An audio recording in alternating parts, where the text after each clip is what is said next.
Otep à tous, bien-aimés frères et sœurs. Je vous ai dit, dès le premier jour, je vous ai dit, Embalo est en train de comploter avec la France pour faire un coup d'État institutionnel, sinon militaire, pour prendre le pouvoir par la force. Parce que Embalo a perdu le pouvoir et Embalo sait qu'en 2024, lors des prochaines élections, Embalo ne pourra pas gagner l'élection. À l'Assemblée nationale, actuellement, de la Guinée-Bissau, c'est le président de l'Assemblée nationale, avec son parti, qui a la majorité absolue. Maintenant, si on ajoute avec les coalitions et autres, il fait plus de 75% de voix à l'Assemblée nationale. Donc, Embalo Sissoko est d'ores et déjà battu par forfait. Il n'a même pas besoin d'aller aux élections parce qu'il va les perdre. C'est pour ça que monsieur s'est dit, je veux donc traficoter un coup d'État.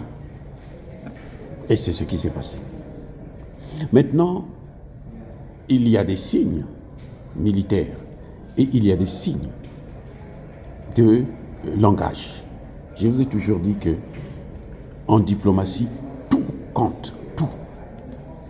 Et le corps, quand le corps parle, vous ne pouvez pas le contester. Les réactions que vous faites, vous ne pouvez pas les contrôler. C'est ça qu'on appelle le langage corporel. Embalo a manifesté son langage corporel en public.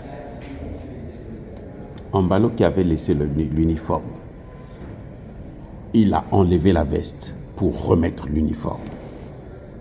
Quand il fait ce geste-là, quand vous le voyez en uniforme, lui, dans sa tête, il ne sait pas qu'il est en train de se trahir.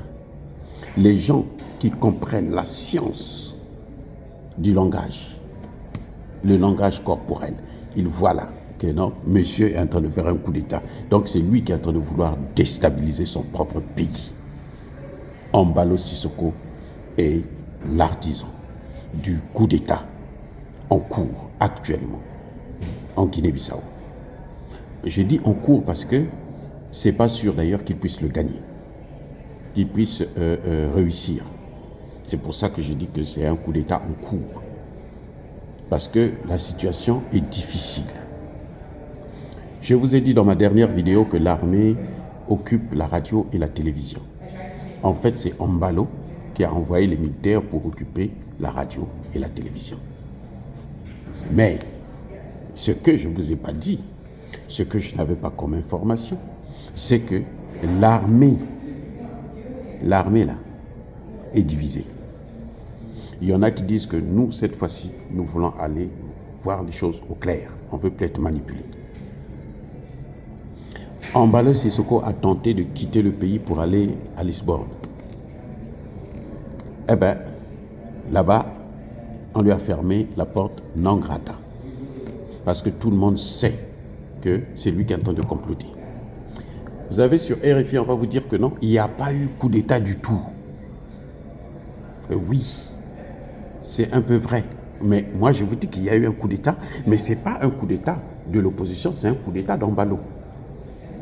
Parce que, attendez, je vous ai bien dit, c'est que pourquoi quelqu'un qui sait que dans quelques mois, il va prendre le pouvoir, il va faire un coup d'État?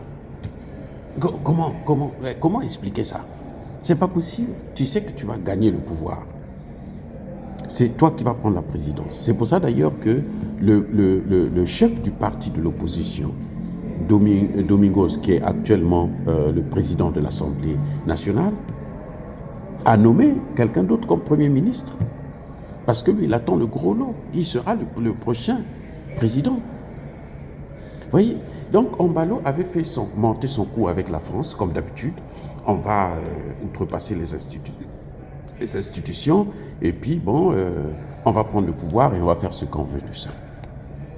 Mais c'était mal connaître la réaction de la population. Je vous ai dit d'ailleurs que la population ne veut plus d'Embalo. Les gens ne sont pas contents du tout par les choix partenariaux qu'il est en train de faire avec notamment la France. Il y a un paramètre très important que j'allais vous dire. Pourquoi la France est en train de faire ça? pourquoi la France veut occuper la Guinée-Bissau. Et c'est simple. On vient de découvrir du pétrole en Guinée-Bissau.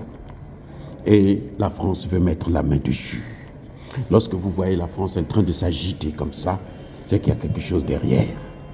Et ils ont violé la Constitution. Ils ont poussé Embalo à violer la Constitution.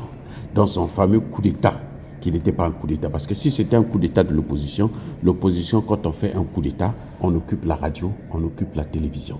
Or, la radio et la télévision sont occupées par Embalo lui-même. Donc, c'est Embalo qui fait le coup d'État. Mais les amis, c'est incroyable, bien aimés frères et sœurs. Monsieur Embalo, quand il revient de Dubaï, après son forfait en cours, qui est en train d'échouer d'ailleurs, alors qu'est-ce qui se passe? Monsieur Embalo vient, il dissout l'Assemblée. Mais monsieur Embalo n'avait pas bien lu la Constitution. Il n'avait pas lu la Constitution de son pays. La Constitution dit que avant de dissoudre l'Assemblée, il faut que cette Assemblée ait travaillé pendant au moins 1 an. 12 mois. Or, cette Assemblée n'a que 8 mois d'existence. Elle a été créée il y a 8 mois seulement. Donc, cette Assemblée-là ne peut pas être dissoute. C'est impossible. Voilà là où on se trouve. Voilà l'erreur d'Embalo. Voilà comment Embalo se fait avoir par son propre piège. Voilà comment les constitutionnalistes français ne sont pas intelligents. Voilà comment Emmanuel Macron, qui est actuellement en perte de vitesse en Afrique, qui ne dort pas et il ne réfléchit plus et il ne fait que commettre erreur sur erreur. Là, c'est fini.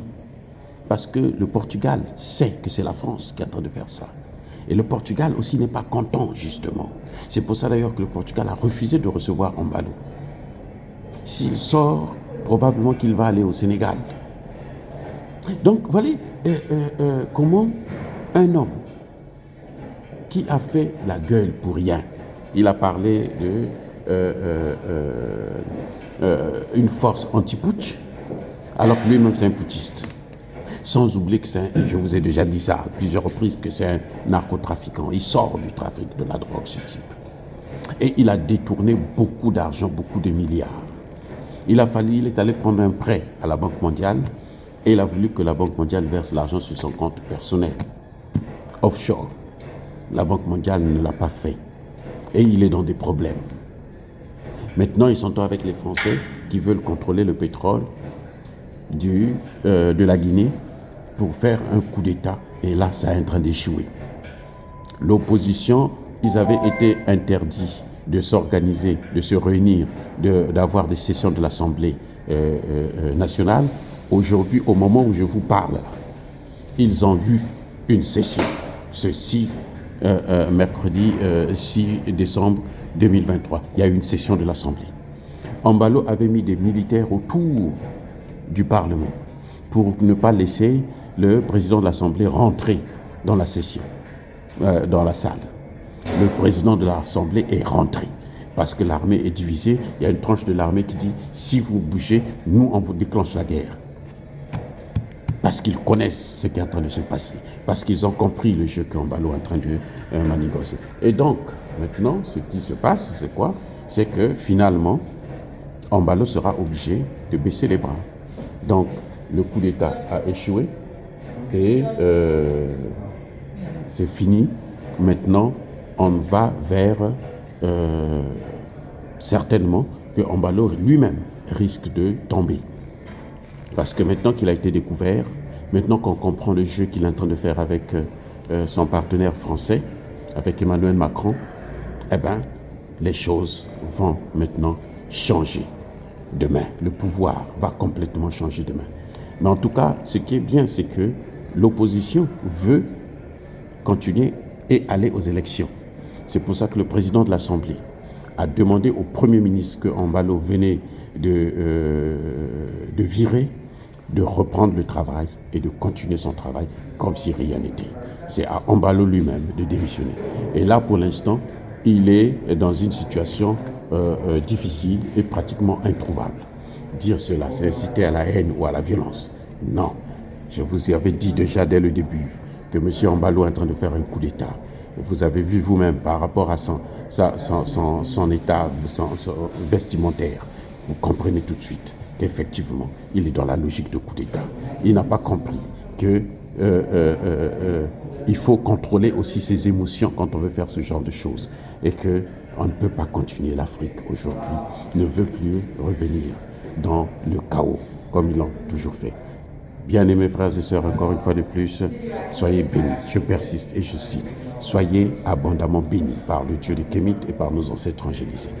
Mais que tous ceux qui persécutent le continent africain le pillent et le déstabilisent, qu'ils soient noirs, blancs, chinois, arabes, indiens, juifs ou qui qu'ils soient punis, maudits, foudroyés, neutralisés, écrasés, effacés par ce Dieu des Kémites et par nos ancêtres angélisés.